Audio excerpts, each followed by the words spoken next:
Good evening, everybody. My name is Koutsoulieirs. I'm 70 years old.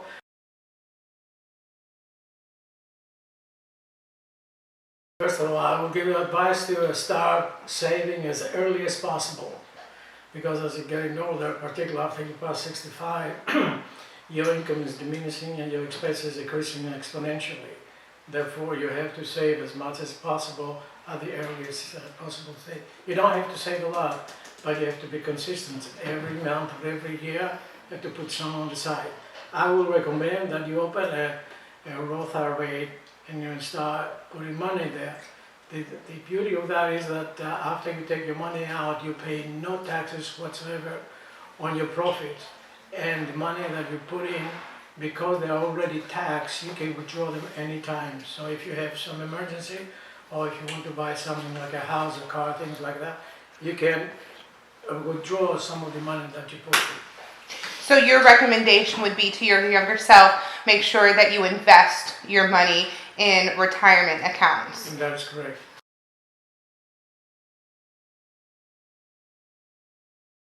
No, I make a lot of mistakes in the early life, and therefore I'm not where I was supposed to be. Okay, any of those mistakes that you can share with us today so that those who are still saving can make different choices? Well, I invested some money who multiplied to hundreds of thousands of dollars, but Really, Father? but I made some mistake not to listen to the broker's advice, and I lost almost 90% of that.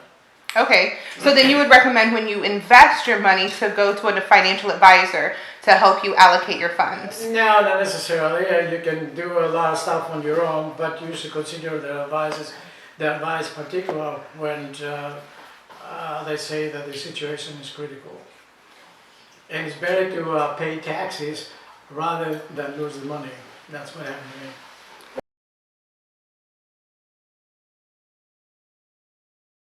My effort is that here in Florida, once you pass 65 years old, you can enroll to any university or state of Florida for free. If you get any courses that require some laboratories, that you might pay $45, but otherwise the courses are free. So from my point of view, I'm taking every semester, I go in Valencia and take a couple of courses in order to keep me going and keep my mind active all the time. Are you currently enrolled? I was, and now come September, I'll go back and take one or two more courses. How many courses do you typically take in a semester? Usually two. Two. And what is your interest? Engineering, computers, and science. You sound like a nerd. Thank you. So I said history, literature. Okay. We lost 2 minutes left. That was funny. Yeah. Okay, all right, so you talked about college. Yeah. Okay. What are some other ways in which you have some type of social interaction? I also volunteer in teaching. Teaching usually other high school kids or college kids. And for that, I do usually math and physics. I volunteer, I don't get paid for that. Some of my other friends volunteer and work in the different high schools for teaching math, physics, or even English. Okay. Are there any things that you've seen from other folks within your age demographic that you feel that if they did or maybe didn't do would help them from a social standpoint? Yeah, a lot of people once by a certain age, they're closing. They don't feel that activity is possible or even want to do it, and slowly they're closing themselves and isolate themselves from the outside world. This is contrary to their well-being. If you are going out and you are active, and particularly if you stimulate your mind, not with just teaching courses, but other activities, it's better for your well-being.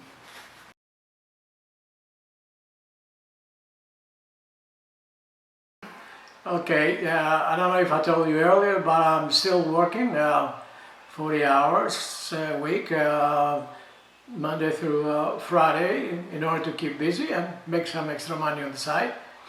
After that, during the fall and winter and spring semesters, as I say, I go to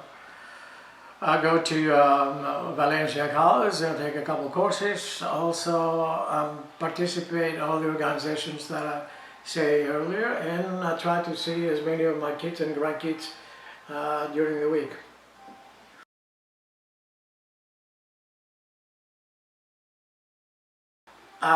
In order to keep busy.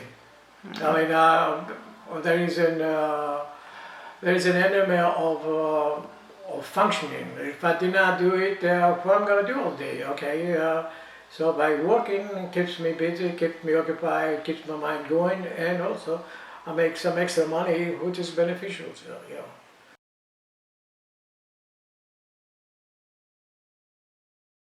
I usually try to go to the mall and walk for half an hour 3 times a week.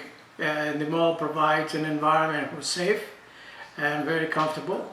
And you walk on your own pace. Usually the doctor recommends that you have a fast walk, but otherwise you don't have to do anything else. On the other hand, if you can, the best exercise is to find a swimming pool and practice a swimming pool. Now that is a little bit difficult for some people because it requires a bigger swimming pool than the swimming pool in your backyard. Therefore you have to find an organization who can have that, like a YMCA. But there are the disadvantage in this that sometimes they require that you pay some money, and a lot of older people do not have the extra money to spend for that. But if they can do it, the best exercise.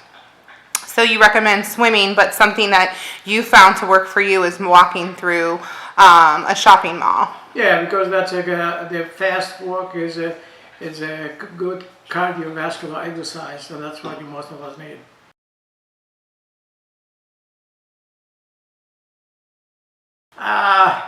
It could need some improvement because I eat some more meat than I supposed to, but usually I try to have 1 or 2 fruit pieces for me, or when I go to work I take with an apple and some grapes or cantaloupe or something like that to supplement it. So would you say that you're getting in the recommended amount of fruits a day? I didn't hear any vegetables. No. Okay. I could do it better, and I do not like too many vegetables. So.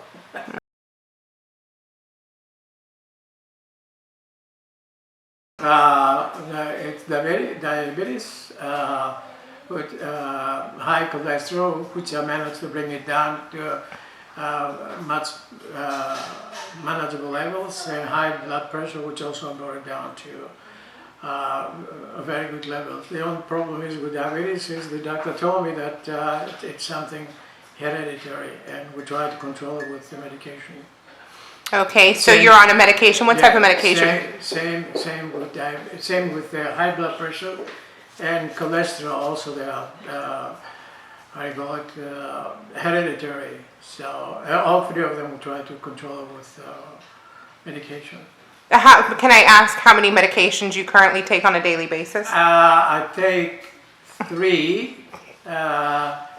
and 2 of them I take twice a day, 6 o'clock in the morning and 6 o'clock in the afternoon.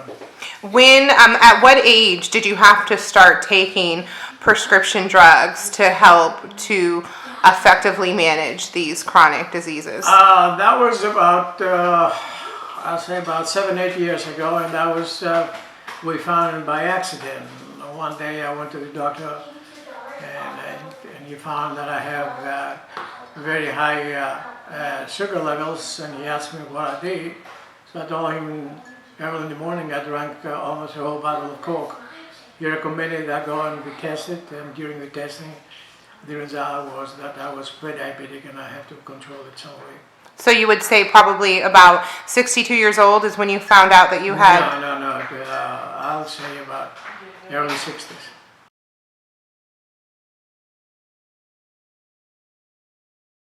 What's wrong with I live alone, and that's the thing that if something happens, there's nobody around to assist me. I'd say that because my father was living alone and he had a stroke and later on he died. And other relatives of mine, they were also living by themselves, and when had something happen, it took a long time for them to recuperate because there were not people around to assist them as quickly as possible. Some of the problems that we have is that the sooner you get assistance, the better it is. I try to get some of my kids to take me. I was gonna say, I hear some of your kids have empty bedrooms, specifically two sons and a daughter. I still like my independence. So you like your independence, so you don't want to live with your children. Yeah.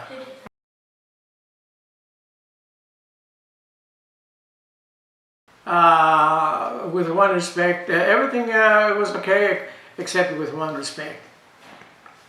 Okay, and so you thought, I thought I would be still married and be with my spouse. okay, and you got a divorce a while ago. 25 years ago. 25 years ago. So do you see the possibility to remarry now in your elder years? I don't think there are too many women around who will be willing to marry somebody in my age, but it's never too late. Yeah, there's all kinds of honeys out there. Yeah, you can say that again. Mm-hmm.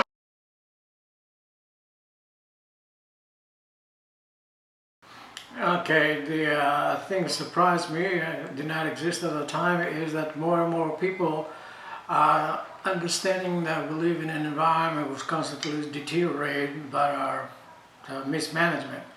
I mean, in the United States, it's 5% of the world population, but I consume 35% of the world's total energy. That means electrical, gas, petroleum, and gas. Somehow we have to find ways to produce energy by sustainable means or renewable sources. We have to go away from the carbons like coal and natural gas, because eventually that destroys slowly the world we live. And lately we found out that the destruction is accelerated to the point that will pass the point of no return, and I don't want to leave something like that to the next generation, to my kids and my grandkids.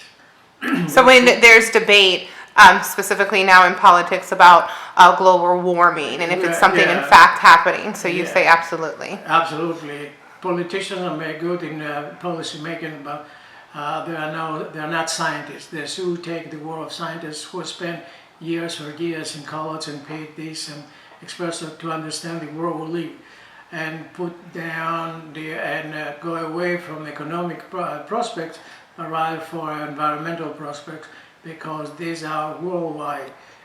They have worldwide effects. If you look in the projections of many countries, the rise of the oceans will be detrimental to some countries, and even particularly here in Florida. It will continue with this respect. 1/3 of the Florida will be underwater in 1 or 2 generations.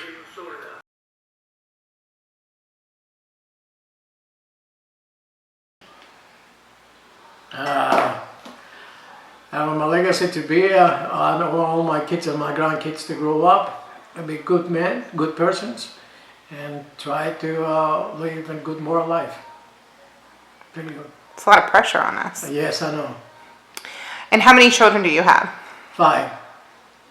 And how many grandkids? 11 so far. Out of those 5 children, which one is your favorite? All of them are favorite. They all have, the way I sometimes say is, look, my hand, it has 5 fingers. Each and every one is unique and different, but they all come from the same source, and I feel the same pain when each one of us hurts. But the middle one. No.